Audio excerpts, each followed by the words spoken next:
قل كل يعمل على شاكلته فربكم أعلم بمن هو أهدى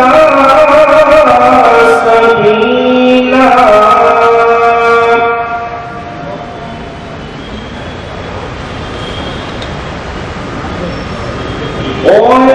ويسألونك عن الروح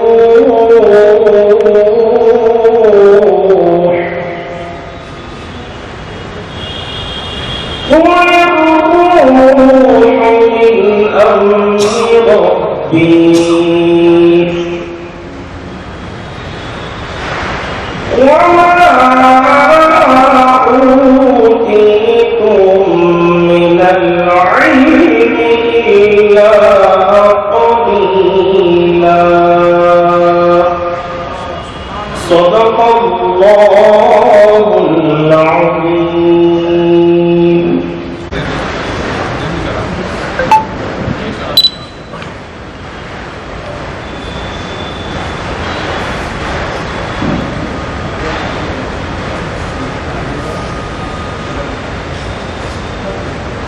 ماشاءاللہ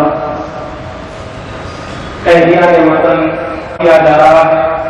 اب میں حافظ قاری محمد غلام احمد نیازی صاحب سے گزارش کرتا ہوں کہ وہ قرأت کلام پاک سنانے کی ساتھ حاصل کرے. اس سے قبل میں رضا الدین ناشد صاحب سے گزارش کرتا ہوں کہ غلام صاحب کی شان پوشی. وَلَقَدْ آتَيْنَا لُقْمَانَ الْحِكْمَةَ أَنِ اشْكُرْ لِلَّهِ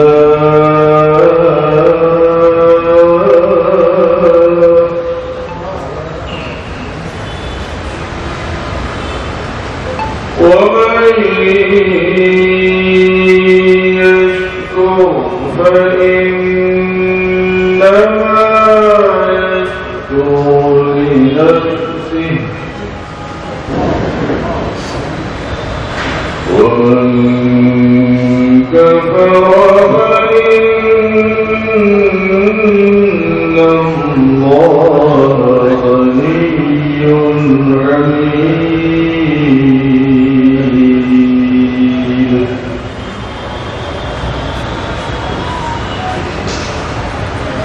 وَإِذْ قَالَ لُقْمَانُ لِابْنِهِ وَهُوَ يَعِظُهُ يَا بُنَيَّ لَا تُشْرِكْ بِاللَّهِ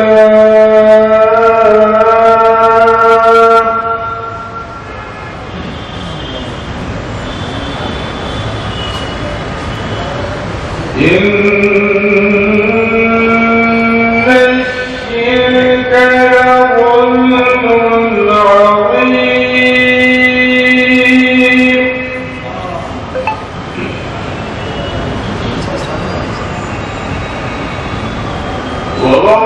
وَوَصَّيْنَا الْإِنسَانَ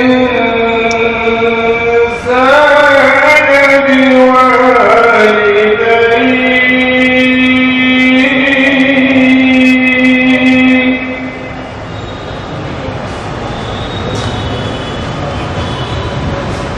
حملته أمه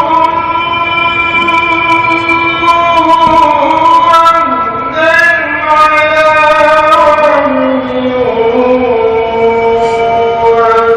وفصاله في عامين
الشيطان الرجيم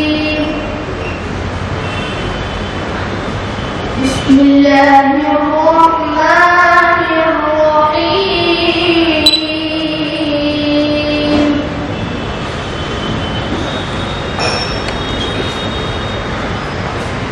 فكيف جمعناهم ليوم لا ريب فيه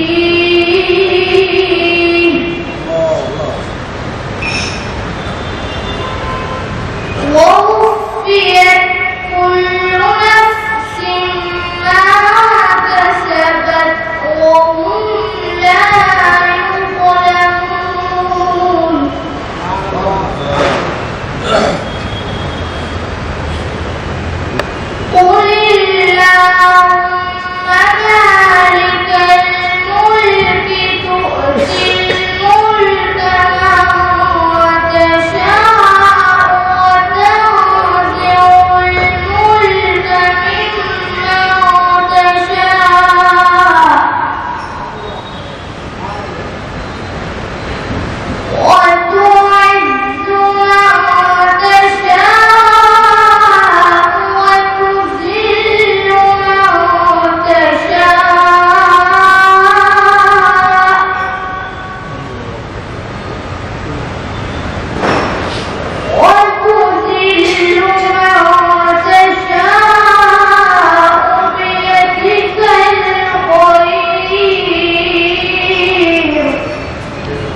وصدق رسوله النبي الأمين الكريم.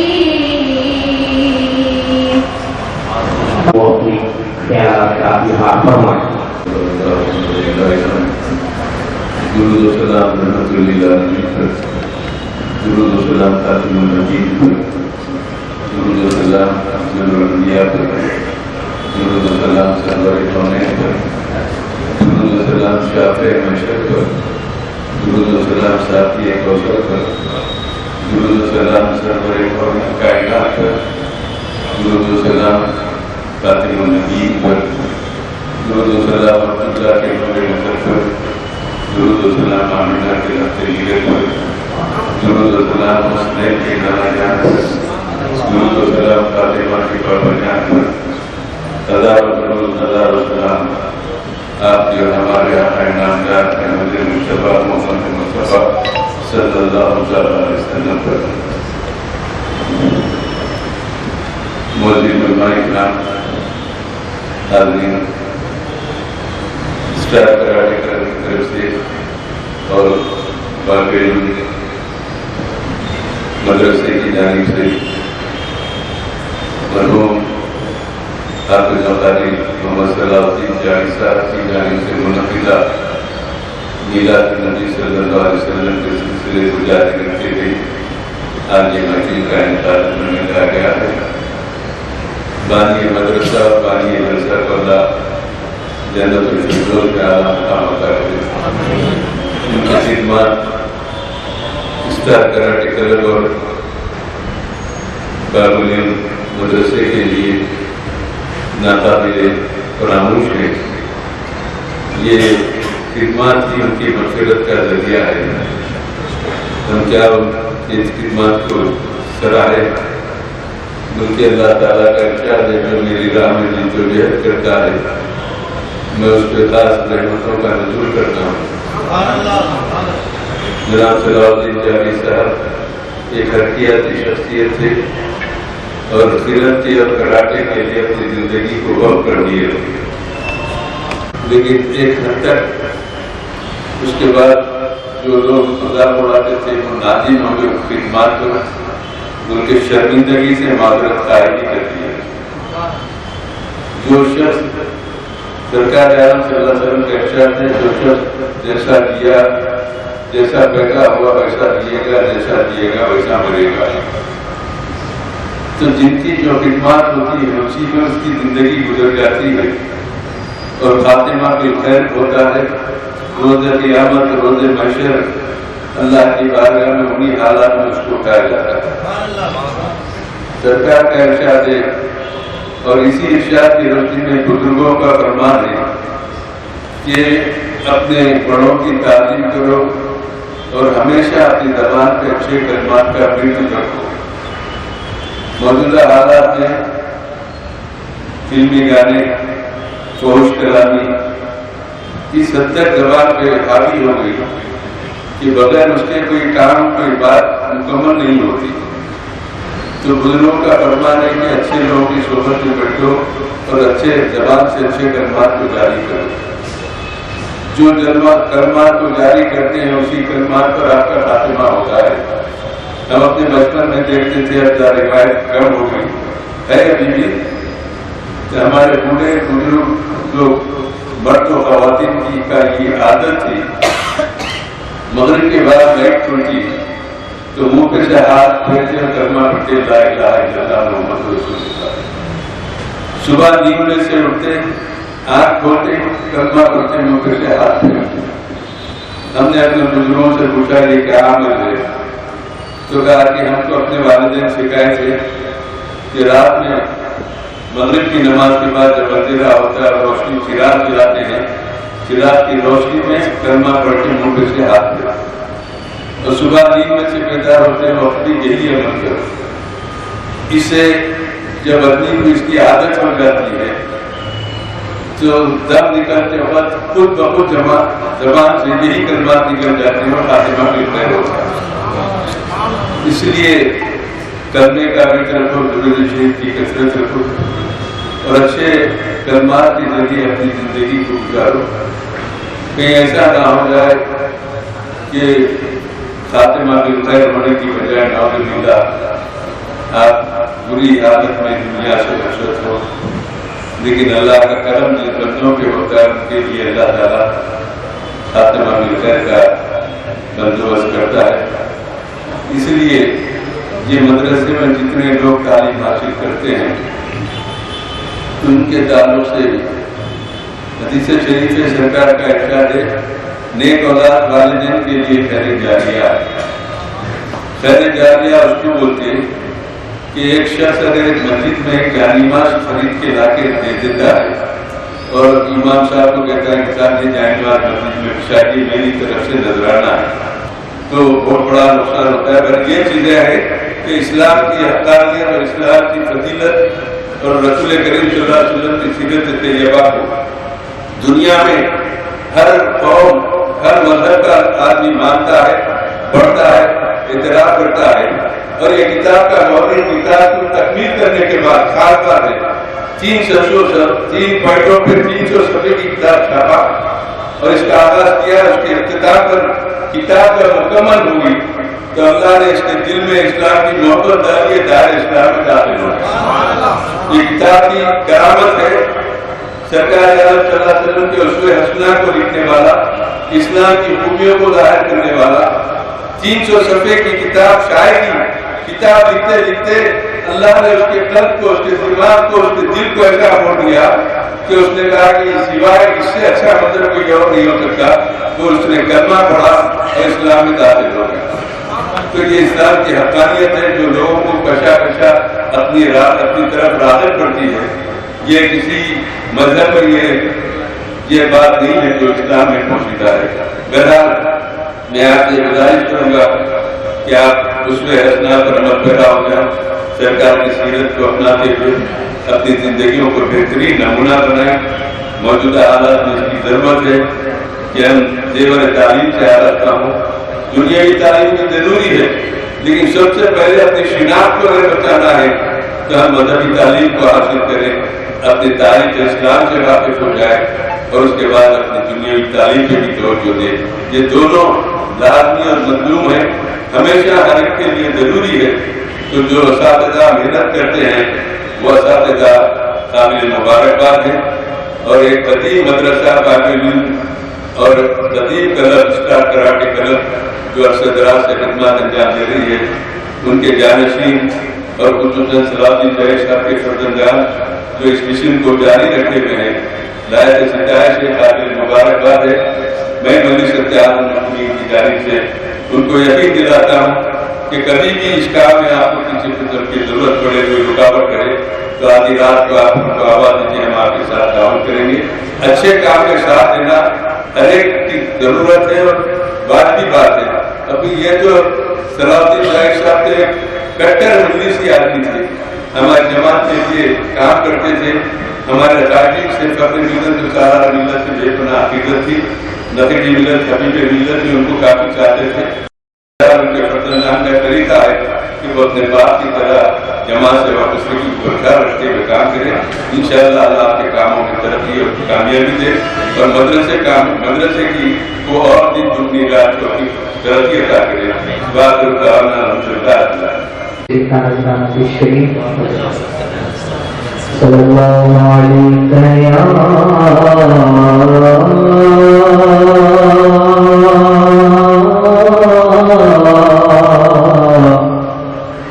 رسول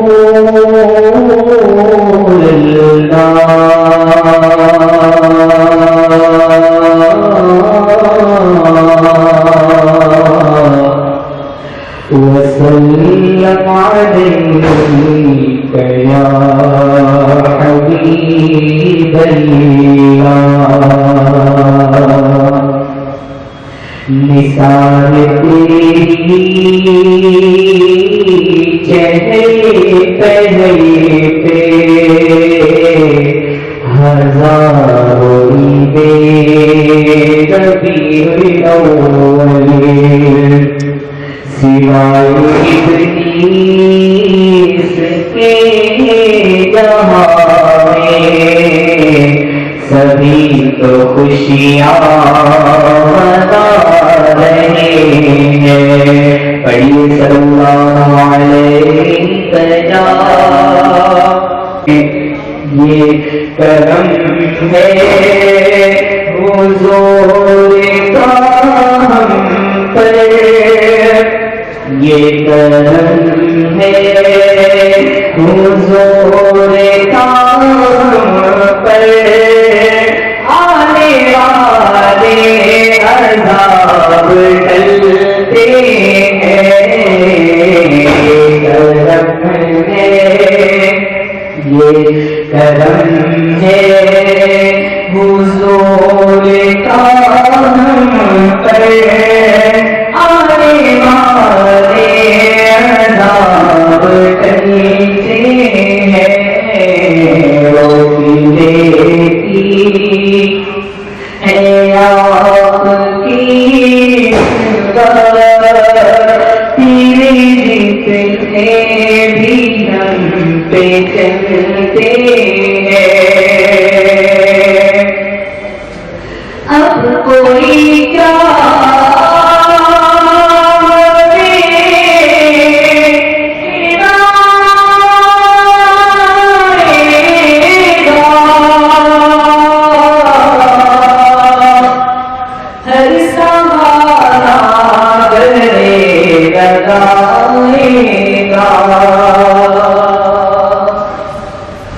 اب کوئی کیا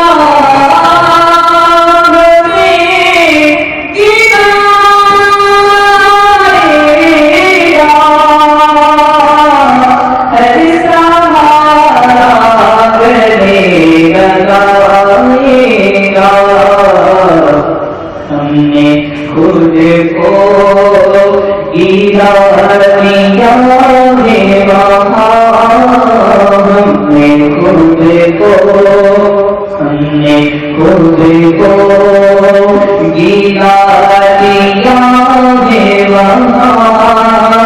گرنے والے جہاں سنبھلتے ہیں. ہم نے خود کو گرا دیا ہے وہاں. گرنے والے جہاں سنبھلتے ہیں. کل بھی ٹوکروں ان کے پلتے تھے.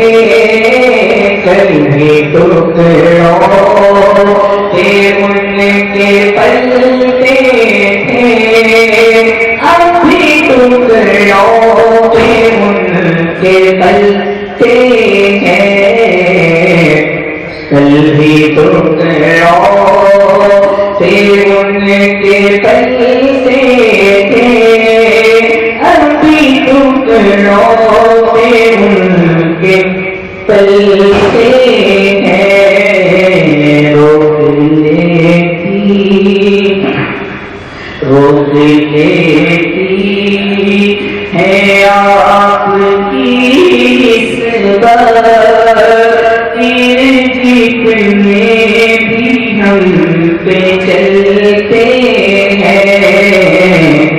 یہ کرم ہے حضور کا ہم پر. آنے والے عذاب ٹلتے ہیں. وہی بھرتے ہیں جھولیاں سب کی. وہ سمجھتے ہیں بولیاں سب کی. وہی بھرتے ہیں جھولیاں سب کی. وہ سمجھتے ہیں بولیاں سب کی. آؤ بازار مصطفیٰ کو چلے. آؤ بازار مصطفیٰ کو چلے کھوٹے سکے وہیں پہ چلتے ہیں اور بازار مصطفیٰ کو چلے کھوٹے سکے وہیں پہ چلتے ہیں یہ کرم ہے حضور کا ہم پر آنے والے عذاب چلتے ہیں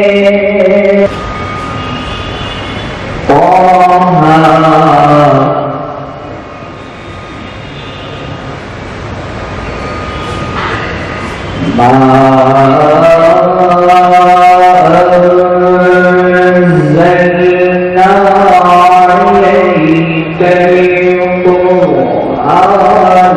لتشقى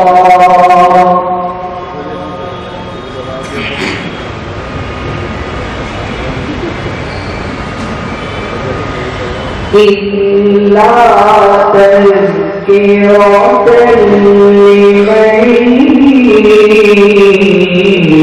يخشى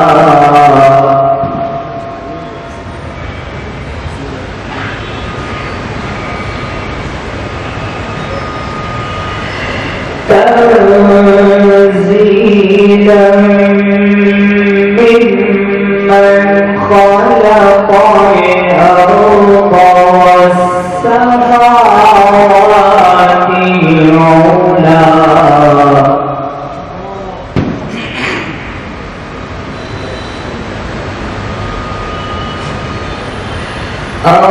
الرحمن على العرش استوى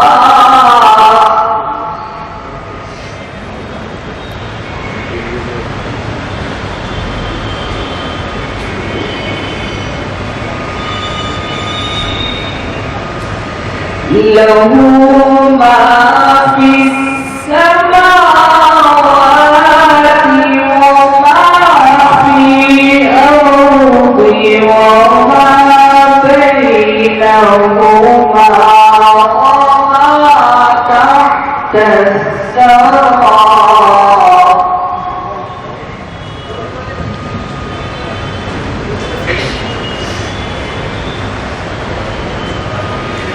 وإن تجهر بالقول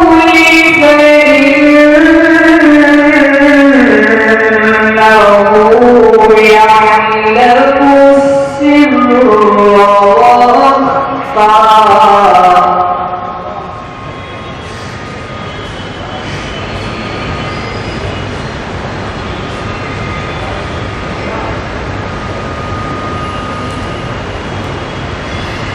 الله لا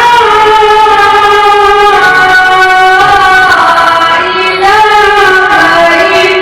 إلا هو له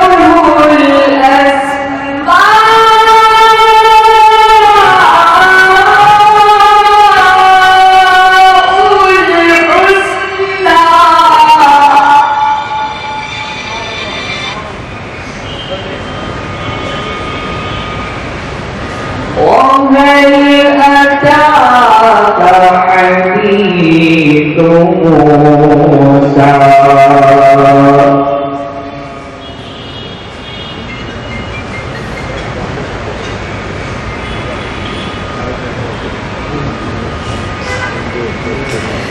إذ رأى نارا فقال لأهلهم كثوا إني آنست نارا لعلي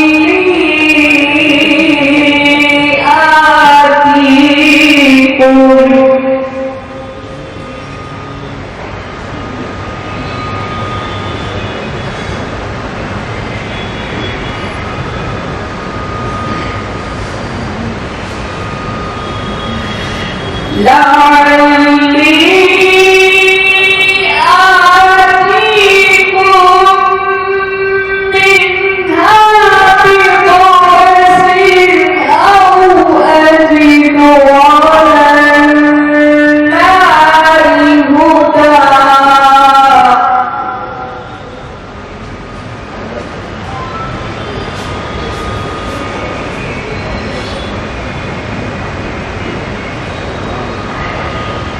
فلما أتاها نودي يا موسى أعوذ بالله من الشيطان الرجيم بسم الله الرحمن الرحيم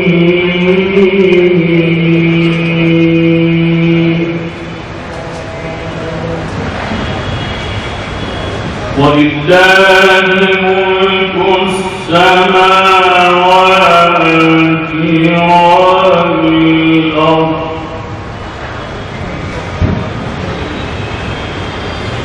والله على كل شيء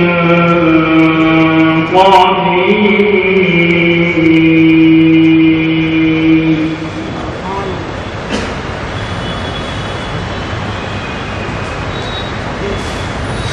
إن في خلق السماوات والأرض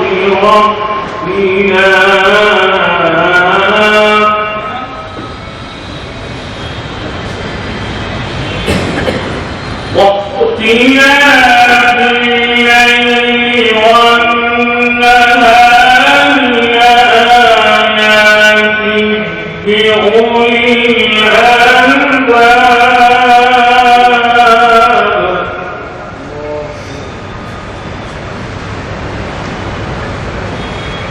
الذين يذكرون الله قياما وقعودا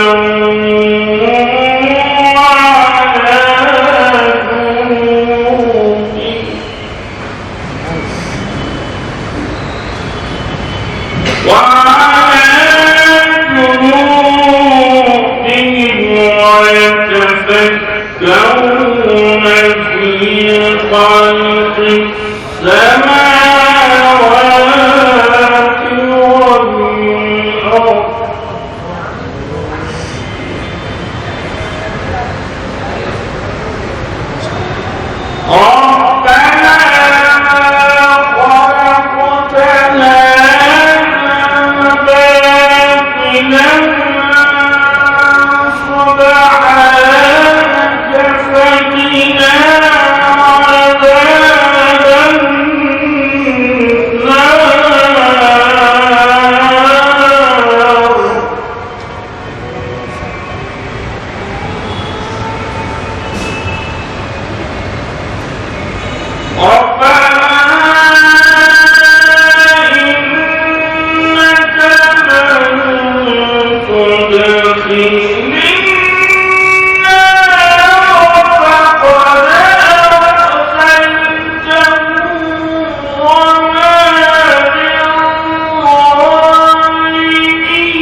صدق الله العظيم. الضحى والليل إذا سجى ما ودعك ربك وما قلى وللآخرة خير لك من الأولى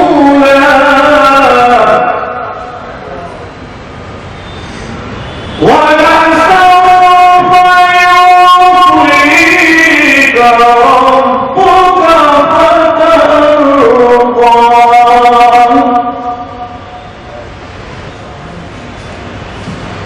فأما اليتيم فلا تقهر وأما السائل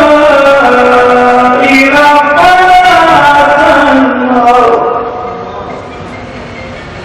وأما بنعمة ربك فحدث. صدق الله العظيم وصدق رسوله النبي الأمين الكريم. صلاح الدین جاوید صاحب قبلہ رحمۃ اللہ علیہ کی جو قائم کردہ اس جشن کو، اس مجلس کو ان کے تمام صاحبزادگان نے جس خوبی اور محبت سے انعقاد کیا ہے، اس کے لیے میں ان تمام کو بہت مبارکباد دیتا ہوں اور دعا کرتا ہوں کہ اللہ سبحانہ و تعالیٰ یہ کام کو قائم و دائم رکھے اور یہ مشن ہمیشہ ہمیشہ کے لیے جاری و ساری رہے. نبی پاک علیہ السلام کے ولادت پاک کا جشن منانا دراصل یہ اللہ سبحانہ و تعالیٰ کی خوشی کا سودا ہے اور اللہ سبحانہ و تعالیٰ کی سنت ہے، صحابہ کی سنت ہے، تمام اولیاء اللہ کی سنت ہے. اور نبی پاک کا ذکر اور ان کی سیرت پاک کا بیان کرنا اور عامت المسلمین کو اس کی تعلیم سے آگاہ کرنا، یہ بہت بڑی ذمہ داری ہے اور بہت پیارا عمل ہے. میں تمام صاحبزادگان جاوید صاحب قبلہ کو دل کی گہرائیوں سے دوبارہ مبارکباد دیتا ہوں. اور چونکہ جشن میلاد النبی بہت ہی پیارا عمل ہے اور نبی پاک علیہ السلام سے محبت ہمارا ایمان ہے اور اس کو جو جاری ہمیشہ ہمیشہ اس پہ عمل پیرا رہنا چاہیے اور رسول پاک کی سیرت کا نہ صرف ذکر کرنا چاہیے بلکہ اس پہ عمل کرنے کی کوشش بھی کرنا چاہیے. اسی لیے کہ ہمارے ساتھ مسئلہ یہ ہے کہ ہم لوگ قرآن پڑھتے ہیں، حدیث پڑھتے ہیں، مگر اللہ تبارک و تعالی ہم کو اس توفیق دے کہ ہم اس پہ عمل بھی کر سکیں. اسی لیے کہ ہم جب قرآن پڑھتے ہیں تو قال اللہ تعالی، حدیث کرتے ہیں تو قال رسول اللہ صلی اللہ علیہ وسلم، صدق رسول اللہ صلی اللہ علیہ وسلم، یہ تمام باتیں، مگر ہم